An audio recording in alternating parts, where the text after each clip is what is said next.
Şimdi şehrin merkezinde kocaman Yunan bayrağı ne arıyor diyorsunuz? Kalınlığı görüyor musunuz?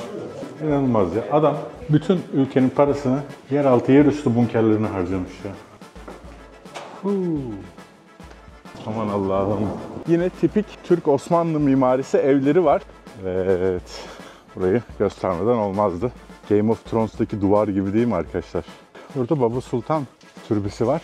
İlginç silahlar var. Buranın ilginç şeylerinden bir tanesi de bunun buraya nasıl taşındığı bilinmiyor arkadaşlar. O dönemde bu kale hapishane olarak kullanılıyordu arkadaşlar. Çok sıcak.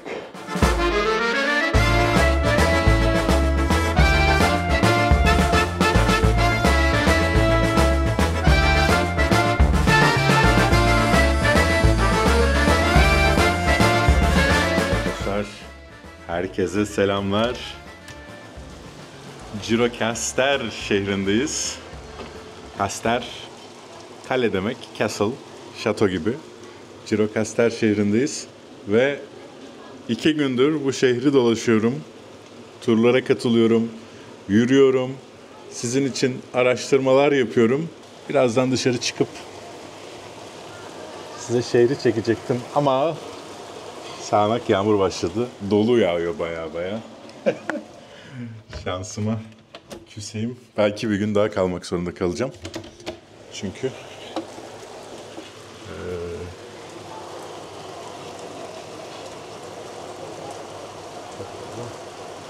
size anlatmadan olmaz şehri. Şehrin tam merkezinde kalıyorum. Grey Rooms muydu? Öyle bir şey yazarım.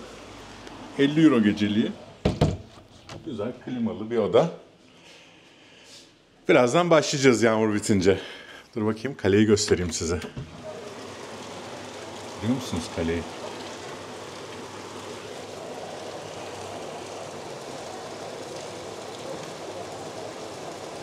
Bakın.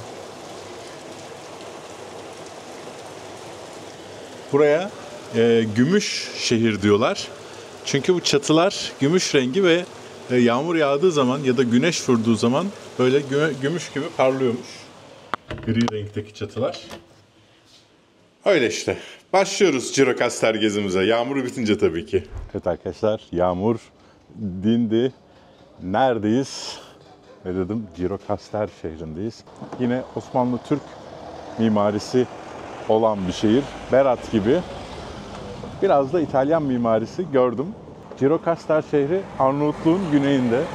Muhteşem, güzel bir şehir.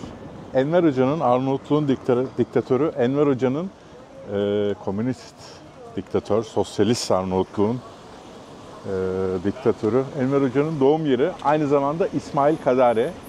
Gerçekten muhteşem bir yazar. Türkçe çevirileri de var tüm kitaplarının. Nobel ödülüne de aday olmuştu. Bir ay önce vefat etti. 1-2 ay önce sanırım vefat etti. Yaşlı, çok yaşlıydı. Evet, Cirocaster'i gezmeye başlayalım ama şöyle göstereyim ben size. Tabii ki bahsettiğimiz Enver Hoca bunkerleri, sığınakları ve tünelleriyle ünlü bir abimiz. Burada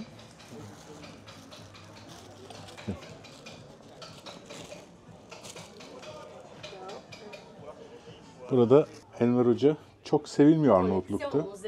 Okay. Understand. Yes. Koleksiyon diyor, satış yok diyor. Muhtemelen bunları satması yasak olduğu için çekimde de böyle bir şey yapıyor hanımefendi. Bakın bunlar hep o Enver Hoca'nın sosyalist döneminden kalma şeyler. İşte şapkalar. Şapkalar güzelmiş. Aha, tam Enver Hoca. Komünist şapkaları diyor. Arnavut komünist asker şapkaları. İkinci Dünya Savaşı'ndan kalma silahlar. 1917. Yine bir kılıç. Muhteşem. Yani bakın burada yine bir otomatik tüfek herhalde. Silahlar için. Ammunition. Bir de bu tamamen bir tünelin içinde sergileniyor arkadaşlar. Yani İkinci Dünya Savaşı asker şeyleri muhtemelen tarlada çalışan çiftçiler bulmuş bunu. Kadın müze diyor ama muhtemelen gelip burada el altından pazarlık yaparak satın alabilirsiniz bence. Yine hatırlıyor musunuz? Kukes'e gitmiştik. Aynı. Çok sağlam. Acaba nereye gidiyor? Anam anam anam anam. Şaka mı bu? Şaka mı bu?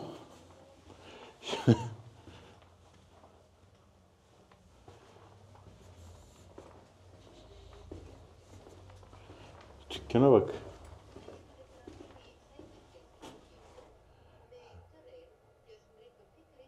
Enver Hoca dönemine ait yine videolar o dönemi anlatan. Bunlar at arabaların. Vay anam vay.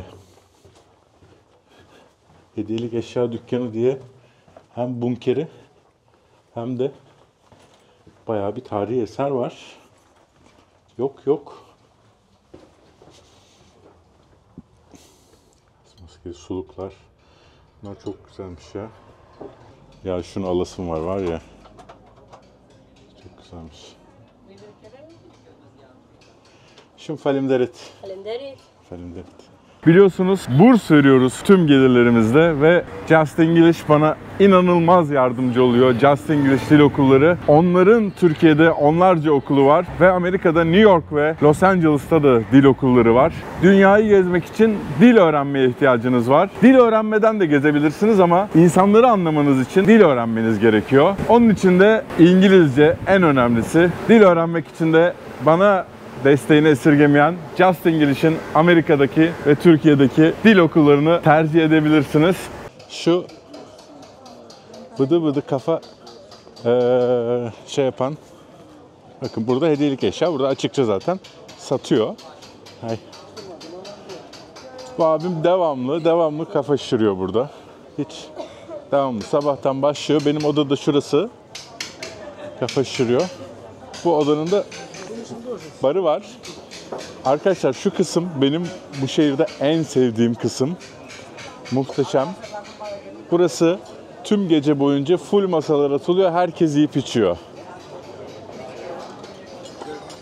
Sabaha kadar yiyip içiyorlar. Sabaha kadar. Evet. Burada Icardi var bir tane.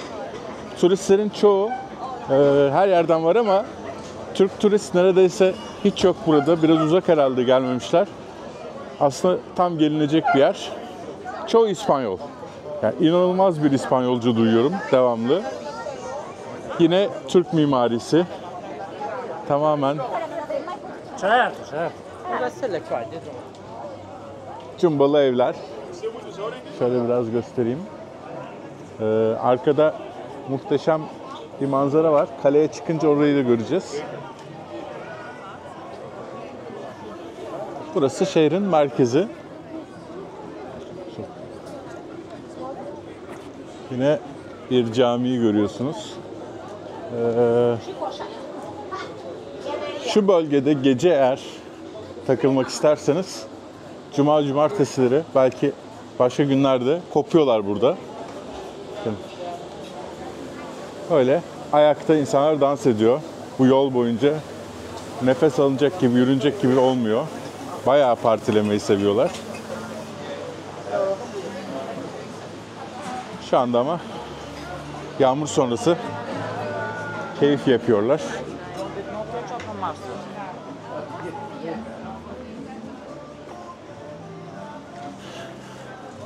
Comandante. Şuraya çıkalım bakalım ne varmış. Şurada Enver Hoca zamanından bir anıt gördüm gibi de nasıl çıkılıyor onu bilmiyorum ya. Gümüşşehir deniyor. Ne dedim yukarıda size? Bu çatıların rengi gümüş gibi parlıyormuş yağmur sonrası ya da güneşte. Yukarı çıkınca onu da göreceğiz zaten. Muhteşem bir şehir bu arada gerçekten. Yani inanılmaz güzel korunmuş. Enver Hoca'nın muhtemelen kapalı tutması ülkeyi 90'lara kadar böyle bir avantajı var biraz. Çünkü turizm gelmemiş. Hotel Binary. Yani Hotel Non-Binary arkadaşlar. Non-Binary. Nasıl espri ama ya. Aman Allah'ım. Abi bir şeyler yiyelim mi biz? Hadi yiyelim ya. Evet arkadaşlar. Şimdi bu karşılıklı iki restoran çok ünlü. Bunlara gelin. Bunlar bayağı ucuz diğer restoranlara göre. Şöyle bir şey var. Bu Gjirokastër genel olarak bayağı ucuz. Bu sarma. Ama bu bohça olmuş gördüğünüz gibi daha çok. Bizim Türk yemeklerinin Arnavut versiyonları. Börek. Pırasalı Arnavut böreği.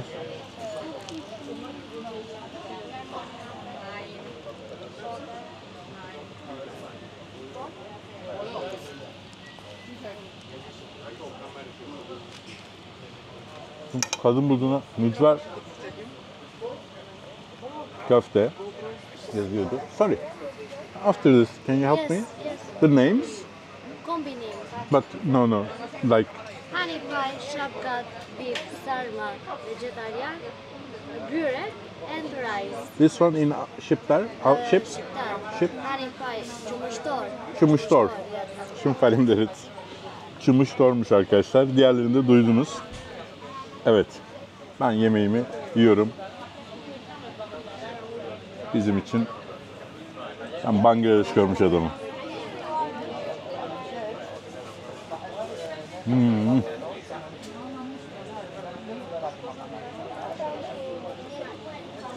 Tam tipik Arnavut böreği ya. Devam ediyoruz Gjirokastër'de. Bakın şimdi size Gjirokastër şehri daha 6-7 sene önce turizme açılmış. Bizim gibi öyle 40-50 yıllık turizm şehirleri değil bunlar, Arnavutluk'taki şehirler. Zaten 90'dan önce ülkeye giremiyorsunuz doğru düzgün yani. Böyle çok sıkı bir komünizm var. Ama turizmi bizden daha iyi yapıyorlar. Neden diyeceksiniz? Şimdi zaten yolu göreceksiniz. Yağmur olmasına rağmen dolu. 2, bakın bizde Marmaris'e gidin, Bodrum'a gidin. Çok kötü, berbat işletmeler var. İğrenç diyebileceğimiz işte İngiliz kahvaltısı satıyorlar. Yorkshire pudding satıyorlar. İngiliz var diye İngiliz yemeği satıyor. Çok basit.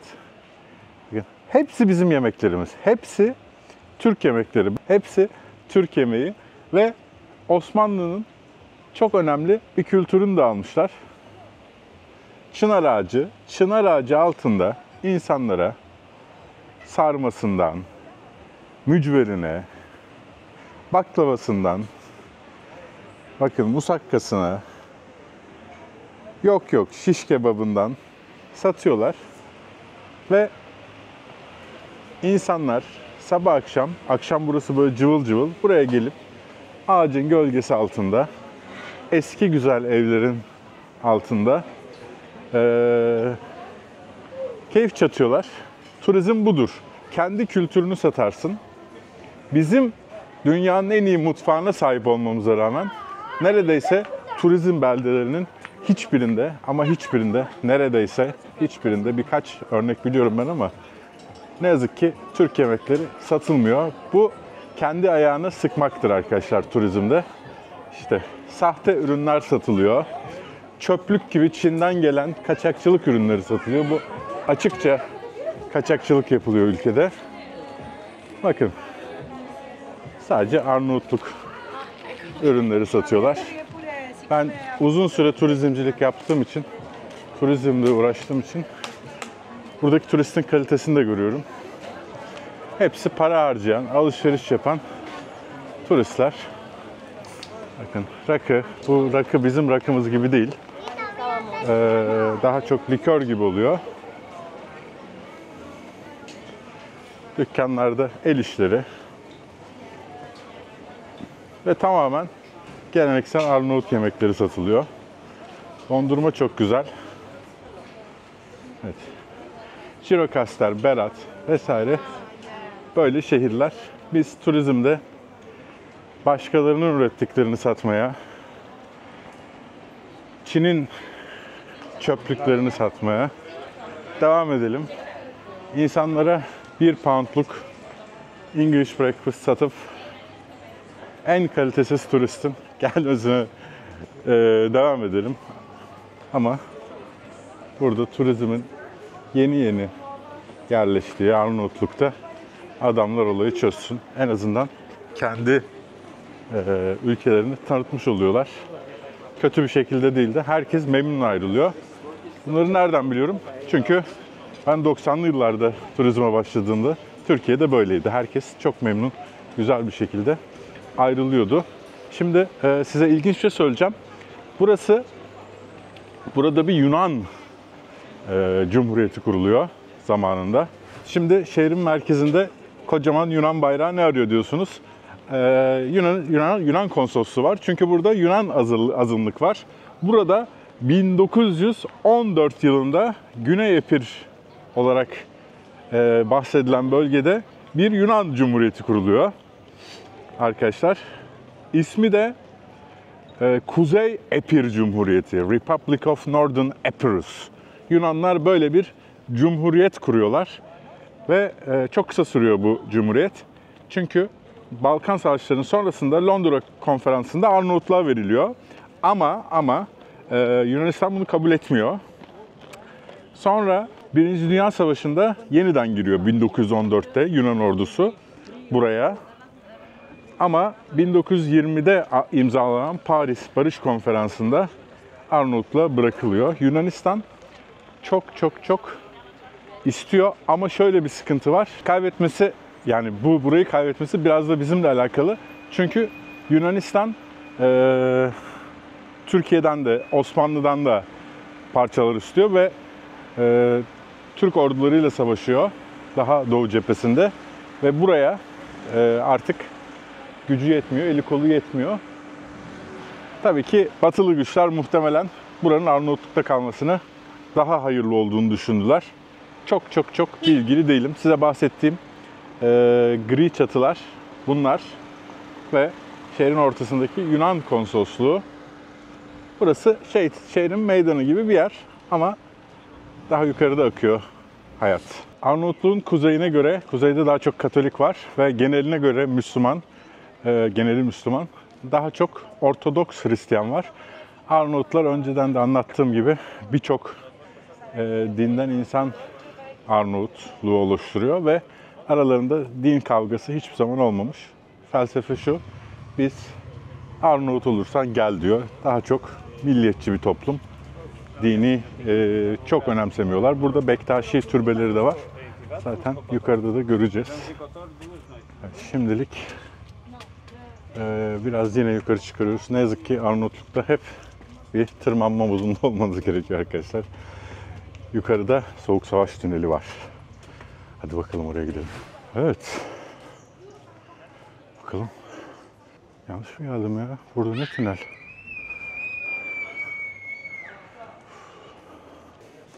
Evet arkadaşlar 2 euroymuş. Just one person. Just one. Okay. Yeah. 1 second there. Thank you.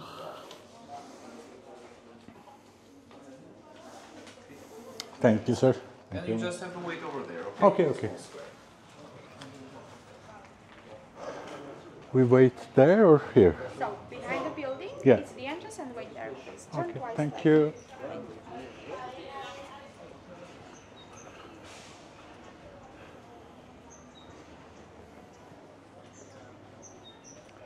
Görüyorsunuz değil mi ne kadar güzel bir şehir ya. Evet, burada ünlü bir Soğuk Savaş yeraltı sığınağı varmış. Kukes'tekini bu arada kimse bilmiyor arkadaşlar. Arnavutlar da bilmiyor, çok acayip.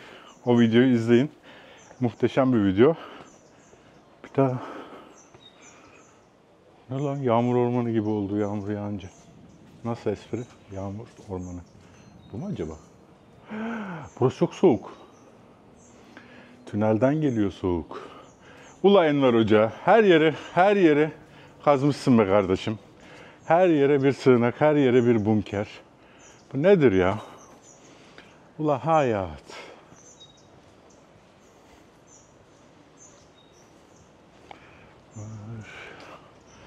Ormanlar fidana. Evet, muhtemelen burada bekleyeceğiz. 20 dakika dedi kız. Evet.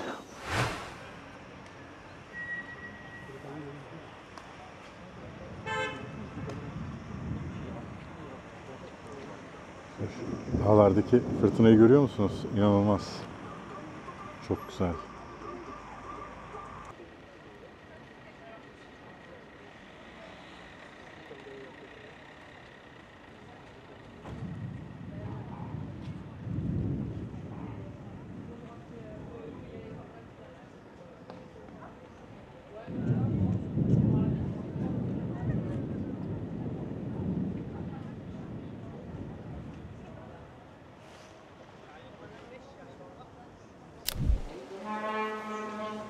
Best way to preserve ourselves from the rain.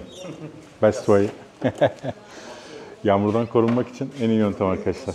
Arkadaşlar yine Enver Hoca'nın komünist dönem bunkerleri. Kalınlığı görüyor musunuz? İnanılmaz. Ben biraz hızlı hareket etmek istiyorum çünkü en öndeyim. Bakın kaç tane kapı görüyorsunuz. Yani inanılır gibi değil. Bunlar yataklar herhalde, düğün sandalyeleri olabilir. Havalandırma sistemi tabii ki. Düğün sandalyeleri olabilir diyor.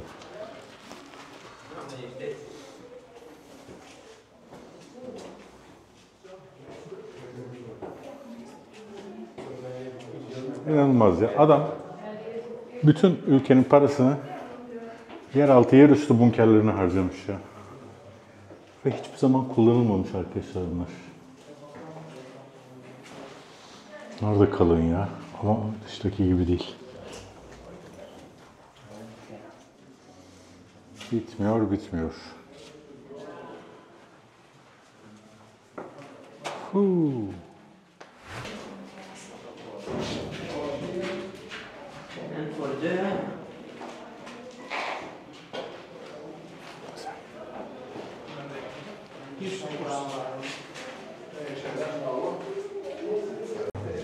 And I thought, this one would be his office. So. Burasının Enver Hoca'nın ofisi olduğu düşünülüyormuş. Nükleer bunkerdeki. 1986'dan bir dergi. Bu şehir aynı zamanda Enver Hoca'nın doğduğu şehir. Burada yine bunkerin şeyi var arkadaşlar. Toplantı alanı.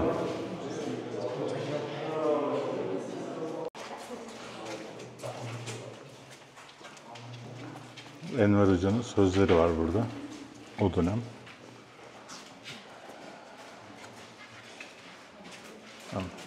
Fotoğraflar var ama silinmiş bunlar hep.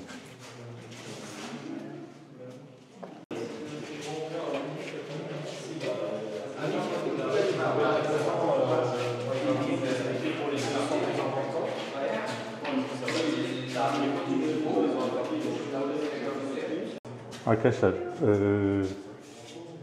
Kukes'tekine ben rehbere sordum. Rehber hiç gitmemiş hayatında ve en büyüğü orası diyor. Kukes'teki diyor. Siz onu da izleyin. Cidden çok muhteşem bir bölüm o. Çünkü dünyada ilk. Yani bu işi yapanlar bile görmemiş. 1963 yılında yapılıyor bu tünel. Enver Hoca 60'larda Sovyetlerle ilişkisini kesiyor ve bir paranoyak hale geliyor. Yer altına, yer üstüne tüneller yapıyor. Böyle mantar gibi bunkerler yapıyor. O bunkerlerden 10 binlerce yapıyor ve hedefi 700 bin tane yapmak. 100 binin üzerinde yapıyor sanırım. Ben 40 bin zannediyordum. O şu anda mevcuttaki sayı olabilir. Bunu Kukes'ten küçük olmasının sebebi doğduğu şehir ve Komünist Parti liderleri için yapıyor. 200 kişilik bu banker. 59 tane oda var içinde. Yani küçük desek de o kadar küçük değil. Bayağı büyük aslında. Bu da o dönemin valisinin, şehrin valisinin odası. Yine Enver Hoca'nın odasına benziyor. Bunlar ikinci en önemli oda. Enver Hoca Amerika'nın nükleer saldırı yapacağını, Sovyetlerin nükleer saldırı yapacağını, Çin'in nükleer saldırı yapacağını düşüne bütün malını, mülkünü halkın böyle sığınakları yapıyor ve bir kere bile savaşmıyor arkadaşlar. Bir kere bile. Sınır Yugoslavya, Yunanistan hepsiyle komşu ama hiç savaşmıyor. Arkadaşlar burada bunker, yani yeraltı sığınağında 3 tane tuvalet varmış. Bu bir. O bir olan özel Enver Hoca için. Yani ağanın boku üzerine bok olmaz diyor. Bu da diğerleri için. Yani şimdi ben girip sıçacağım, sonra sen girip benim pokumun üstüne sıçarsın öyle mi? Ula ağa pokunun üstüne pok olur mu la? Burayı inşa edenler şöyle, yukarıda kaleye çıkacağız.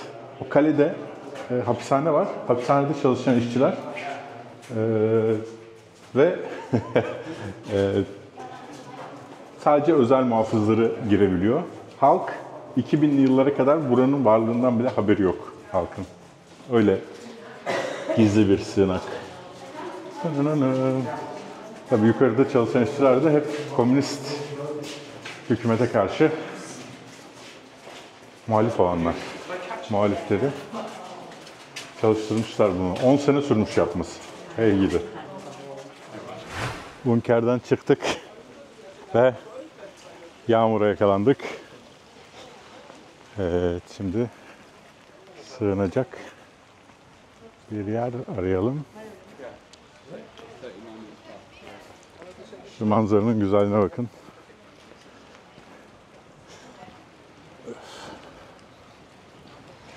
Arkadaşlar burada Enver Hoca'nın evi sanıyorum etnografya müzesi olmuş ve çok önemli, çok muhteşem bir yazar var. İsmail Kadare. Onun evi de müze haline getirilmiş. Bu iki müzeyi şehrin içinde görebilirsiniz, gidebilirsiniz, gezebilirsiniz. İsmail Kadare'nin evini gezmektense kitaplarını okumanızı da tavsiye ederim. Enver Hoca dönemiyle ilgili çok fazla bilgi de alabilirsiniz bu kitaplardan. Tabii ki bizim çocukluğumuzdaki gibi ansiklopedilere bakmanıza gerek yok. Gerek yok artık. Yapay zekadan tutun Google'a birçok kaynak elinizin altında. Aman Allah'ım. Buradan böyle gidiyorsunuz. Bu taraflara doğru bir yerde şey var.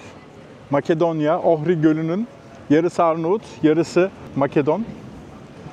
Makedonya'ya ait. Yarısı Arnavut, yarısı Makedonya'ya ait. Arnavutluk Makedonya'ya ait. Arnavutluk tarafı daha doğal, dokunulmamış, çok şehirleşme olmamış. Makedonya tarafı, Ohrid'in çok daha turistik. Buradan 1-1,5 saat mesafede. Buradan güneye vurursanız da şeye geliyorsunuz arkadaşlar, Yunanistan'a geçiyorsunuz. Yanya falan fişman hepsi bu taraflarda. Ben şimdi bugün kale yattı. Ben yarın devam edeceğim ama şimdi size birazcık şehri gezdireyim. Burası tam bir yemek cenneti. Yok.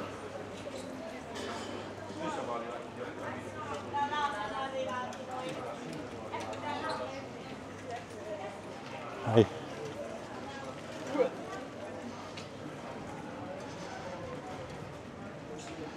Hey gidi be, yaz yağmuru işte ne güzel.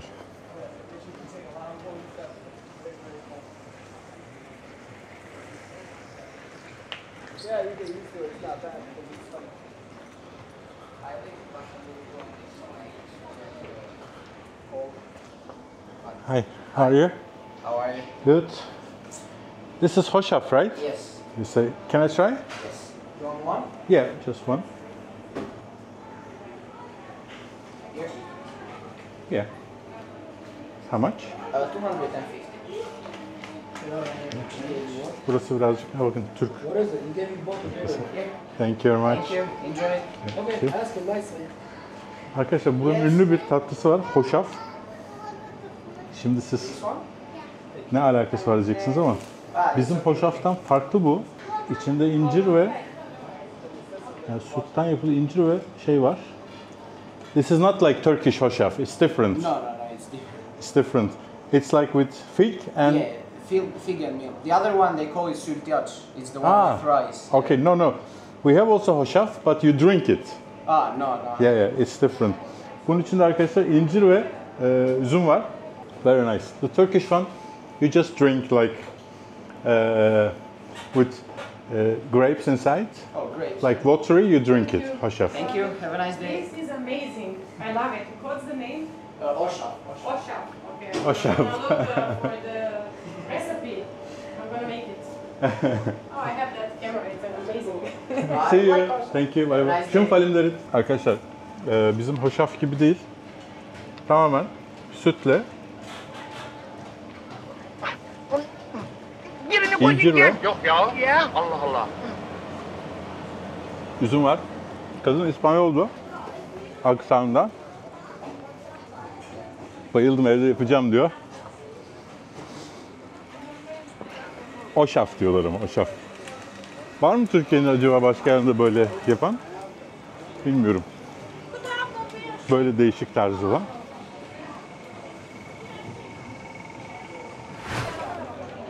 Evet arkadaşlar, yağmurdan kaçtım. Birazcık uyudum. Burası, tabii şimdi biraz geç oldu. Saat 10'a geliyor. Full düşünün. Tam bir şenlik havasında oluyor. Yine Girokastler'in yemeklerini deneyelim bakalım.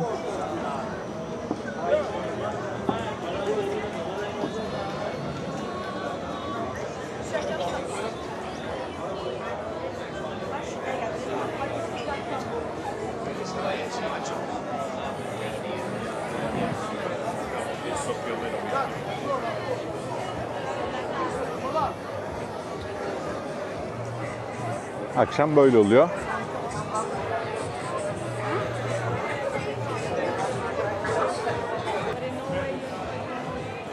Şu saat kulesi. Yarın çıkacağız sabah. Kale. Dev bir kale var. Zaten Kaster kale demek.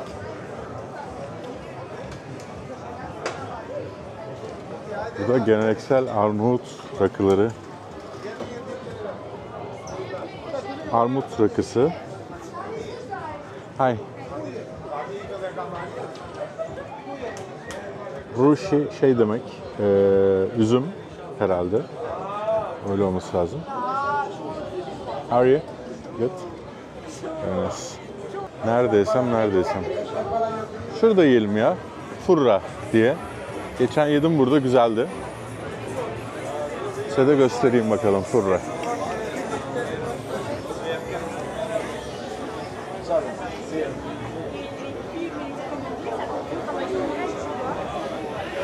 Evet arkadaşlar, şimdi buranın çok ünlü bir yemeği var. Elbasan tava. Bu yoğurt ve kuzu eti. Kuzu etiyle yoğurt. Kuzu eti ve yoğurttan yapılıyor. Tava kosi deniyor burada. Ama bizim bildiğimiz Elbasan, birkaç saat uzaklıkta Elbasan şehri var. Bu da İmam Bayıldı. Ama bizim bildiğimiz tarzda İmam Bayıldı değil. Böyle birazcık İtalyan etkisiyle yapılmış bir İmam Bayıldı. Yani Arnavutluk'ta arkadaşlar ne yesem çok lezzetli. Çünkü malzemeler cidden kaliteli malzemelerle yapılıyor ve çok ucuz. Şu toplam 10 euro civarında falan gelecek yani hepsine ödeyeceğim para. 10-12 euro falan gelir herhalde. Elbasan tavayı deneyin. Türkiye'de de deneyebilirsiniz tabii. Ben şöyle... Tamam. Müthiş. Yani çok güzel. Lezzetli. Her şey gerçekten lezzetli. Ben bunların hepsini yerim. Sabah görüşürüz arkadaşlar. Video devam edecek. Yarın çatalla yiyeceğim de abi çok güzel ya. Adam içine şeyi koydu, yoğurdun içine. Bakın. Şahane.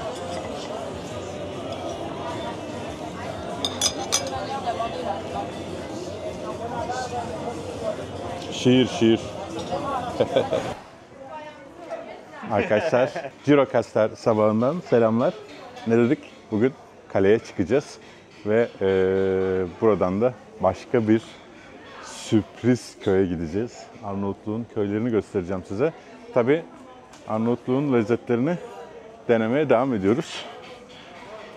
Hi. How are you? Can I have one with cheese, please?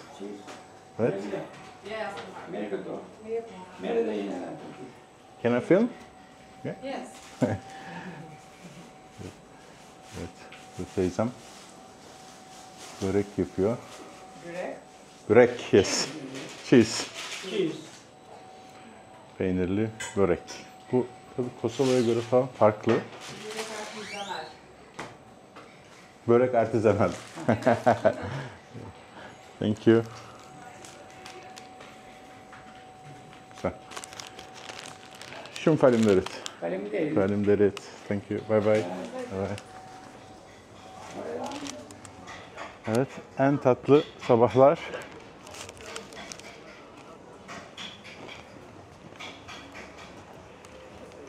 Evet, içi peynir dolu. Evet. 1 euro arkadaşlar. Harika. Şimdi kahvemi de içip çıkacağım yola. Böyle manzarayı izleye. Ne dedik? Burada turizm bayağı ilerliyor. Haber kanalları falan bile gelmiş. Şimdi sizi Enver Hoca'nın doğduğu eve götüreceğim. Belki siz hatırlamazsınız. Türkiye'de Enver Hocacılar vardı arkadaşlar. Böyle sosyalistler Enver Hoca'yı çok seviyordu bir grup. Çünkü şeyi yoktu. Tarafı yoktu Enver Hoca'nın. Çin'e res çekiyor, Sovyetlere res çekiyor, Amerika'ya zaten res çekiyor. Tarafsız bir sosyalizm vaat ediyordu. Burası Pazar Camii. Yine Osmanlı döneminde yapılmış tabii ki. Ve Enver Hoca'dan kurtulmuş bir tarihi cami. Burası İsmail Kadare Sokağı. İsmail Kadare okumanızı gerçekten Arnavutluğu anlamak için şiddetle tavsiye ediyorum size. Çok çok iyi bir yazar.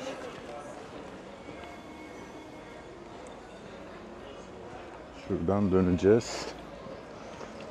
Burası eski mahalleye gidiyoruz. Burada yine tipik Türk Osmanlı mimarisi evleri var. Arada muhtemelen komünizm döneminde yapılmış düz evler var.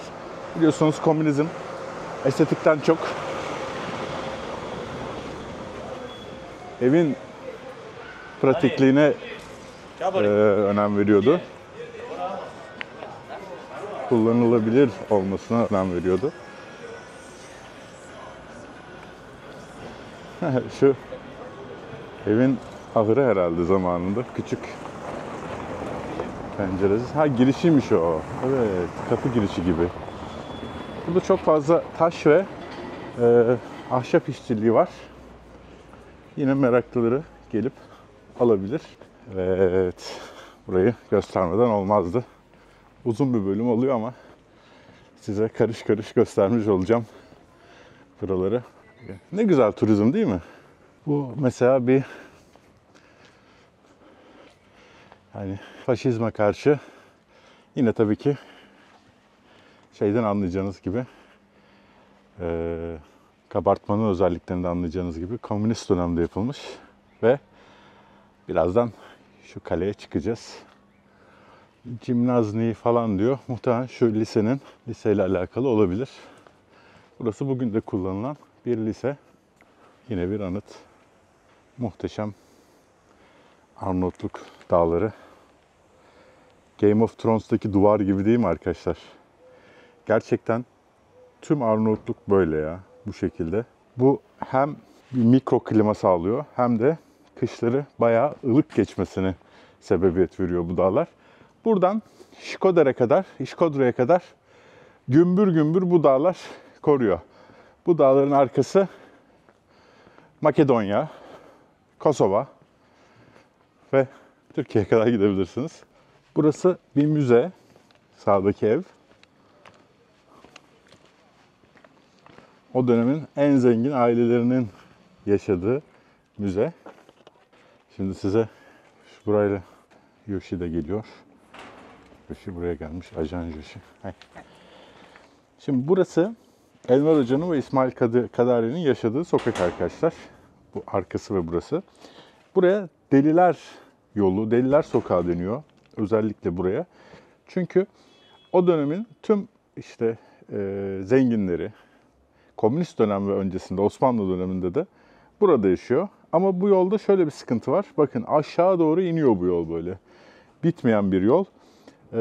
İnsanlar zamanında sarhoş olup böyle ayakları takılıp taşları atıyorlarmış. Yani yağmurla bu taşlar çıkıyormuş ve devamlı takır tukur gürültü oluyormuş.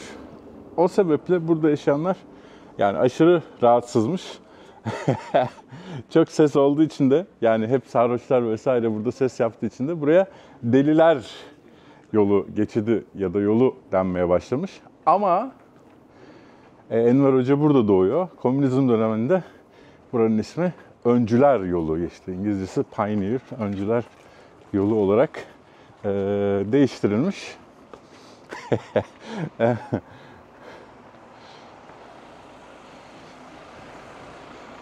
Tabii ki yani koca yüce lider Deliler Yolu'nda doğmuş olamazdı.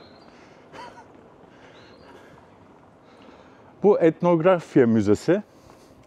İşte bu etnografya müzesinde Enver Hoca doğuyor arkadaşlar. Burada doğmuş. Türkiye'de hala Enver Hocacılar var mıdır bilmem. Muhtemelen vardır. Bakın zaten Guest House Hoca deniyor. Onun soyadı verilmiş. Hoca olmasının sebebi hoca olduğu değil, soyadı Hoca arkadaşlar. Tabii ki Türkçeden gelen hoca kelimesi. İsminin Enver olması ise bu çok önemli. Anne babası Enver Paşa'yı çok seviyorlar ve Enver Paşa'nın ismini veriyorlar çocuklarına. Ondan dolayı Enver Hoca, soyadı Hoca. Burada küçük bir hediyelik eşyacı dükkanı var. İsmail Kadare. Bu Arnavutluk kralı Zogu. Zogu kuş demek bu arada. Yine Enver Hoca heykeli varmış mesela o zaman. Şu anda yok. Bu Tepelene Ali Paşa, Tepedelenli Ali Paşa. Evet, bu Deliler Yolu'ndan aşağı sallanırsanız aşağıda da İsmail Kadare Müzesi var. Yani düz bu tarz bir ev. Onun için göstermeyeceğim size. Ama gelip İsmail Kadare'ye meraklıysanız gelip gezebilirsiniz. Ben size şimdi kaleyi göstereceğim. Of, çok sıcak oldu. Devam ki. Arkadaşlar herkese tekrardan selamlar. Gerçekten biraz çok sıcak olduğu için aslında şey değil ama çok sıcak. Berat Kalesi'ne göre bayağı rahat tırmanış var. Kısa sürüyor en azından. Evet, şimdi geldik. Bakın burada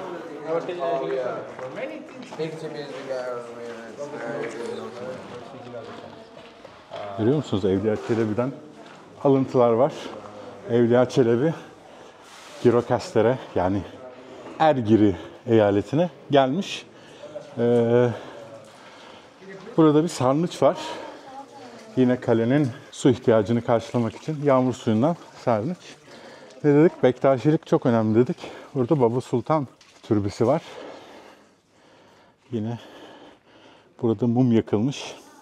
Göstermiştim size. Bektaşi hacında mum yakma adeti vardı. Yine dev bir kale. Peki Girocaster ne demek? Giro, Latince argent kelimesi var ya. Arjantina, gümüşün ülkesi deniyor mesela.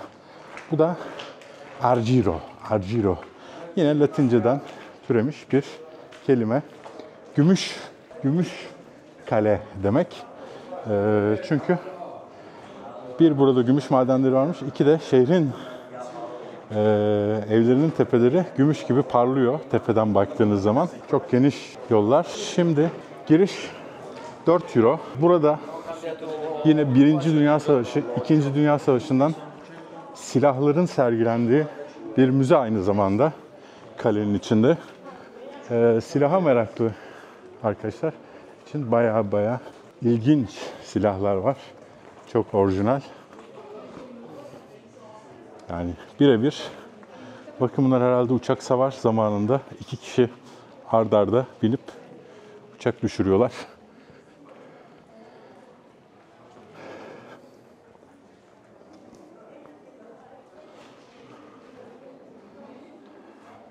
Tanklar, tüfekler.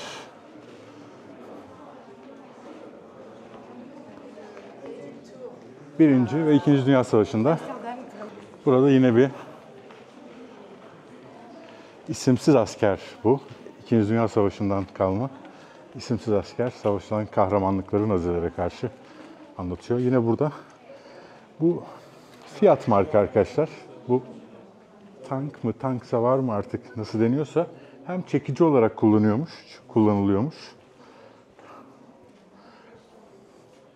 Hem de bakın bu topları vesaire hem de tank olarak ya da tank savar olarak ben tam anlamıyorum.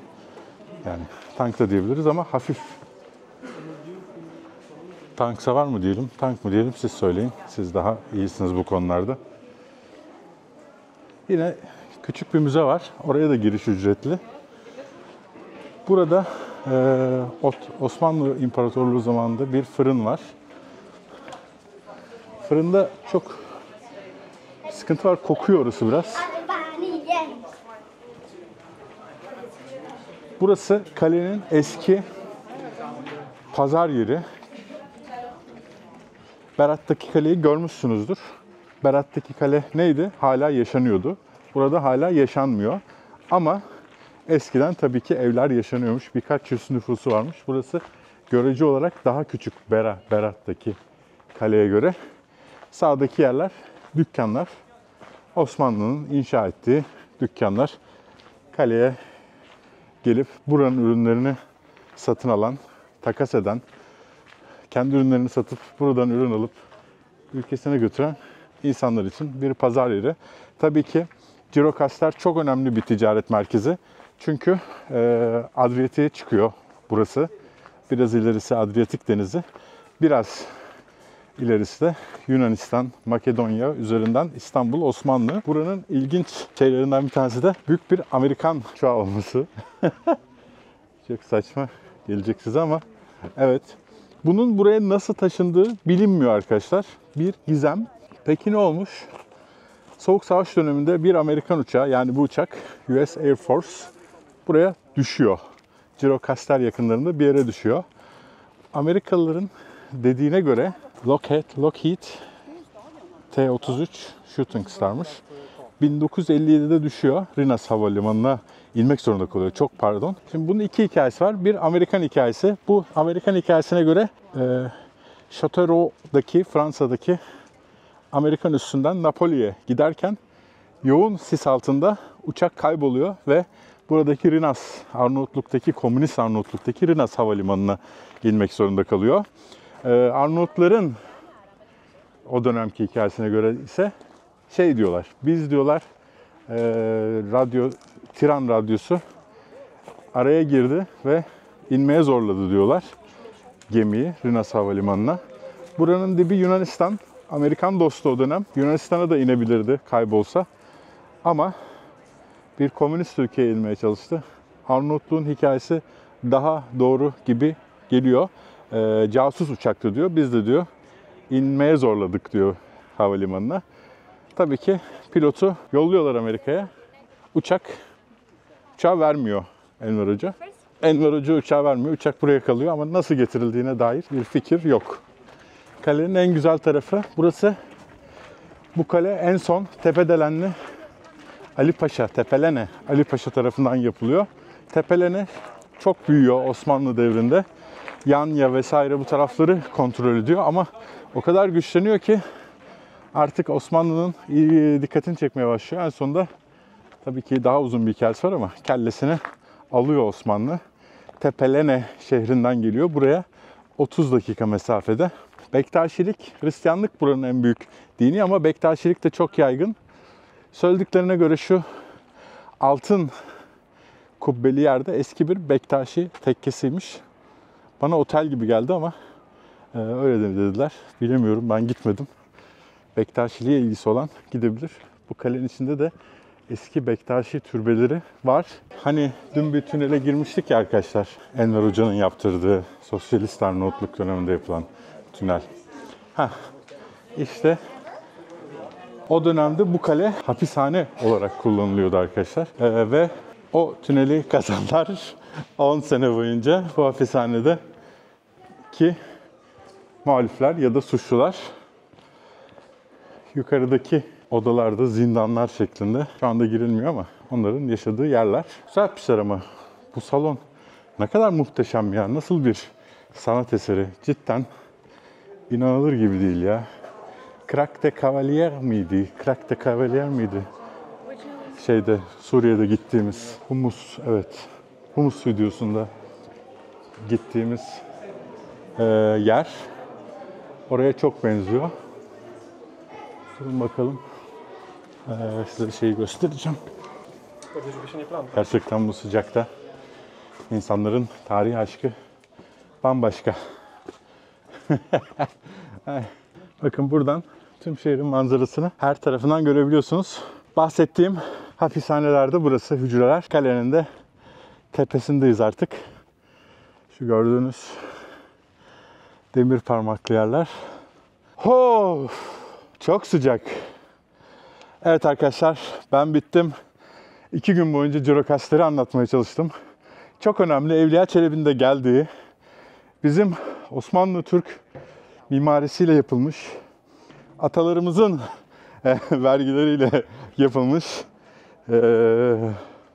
muhteşem bir şehir. O sebeple gelmenizi kesinlikle tavsiye ediyorum. Çünkü Arnavutluk hala pek dokunulmamış. Yani bir İtalya gibi değil ama yavaş yavaş gördüğünüz gibi inanılmaz fazla turist gelmeye başlamış. Buraları daha da artacak çünkü Arnavutluğa karşı büyük bir önyargı vardı. Ama burası güvenli olduğu anlaşılıyor. Ve hem turist kalitesi olarak çok iyi hem de potansiyel bir turizm ülkesi. Daha çok gelişecek yolu var. Bu yolda giderse iyi bir yolu var ama. Bu kale hala bu şekilde bayağı festivallerin falan düzenlendiği bir kale. Konserler veriliyor. Burası da o konser alanı. Kale meydanı. Bu kale taşlı kala, kumgılı kaşlı kala. Bu kala taşlı kala, cıngılı kaşlı kala. Korkuram yar gelmeye, gözleri yaşlı kala. Bu da başka bir Bektaşi tekkesi arkadaşlar. Baba Sancaktari, Sancaktar. Bu Bayraktari, Sancaktari, Sipahiyu. Bunlar hep Osmanlı'dan gelen aile isimleri. Tımarlı sipahilerin torunları işte Sipahiyu, Bayraktari. Hala Arnavutluk'ta bolca bulunan isimlerden. Birazdan bir tanesini daha önden geçeceğiz. Burası kiliseymiş. Şimdi göreceğiniz kule, saat kulesi. Tepelene Ali Paşa bunu saat kulesi yapıyor. Çok zengin Tepelene Ali Paşa. Yani artık kendi hükümdarlığını kurmaya kadar gidecek bir zenginlik ve güce bulaşıyor. İşte bakın bunlar da mesela hödükler. Üstünü çıkartmış. Çok güzel değil mi yapı? Bu çanı bozmuyor. Çan içinde kalıyor ve her gün 12'de Tepelene zamanında çanı çalıyorlar arkadaşlar. İçinde hala çan. Saat bugün durmuş durumda. Yani 2 kez doğruyu gösteriyor. Günde hiç yoktan iyidir. Yine Osmanlı camisi, eski mahalleler ve muhteşem bir manzara.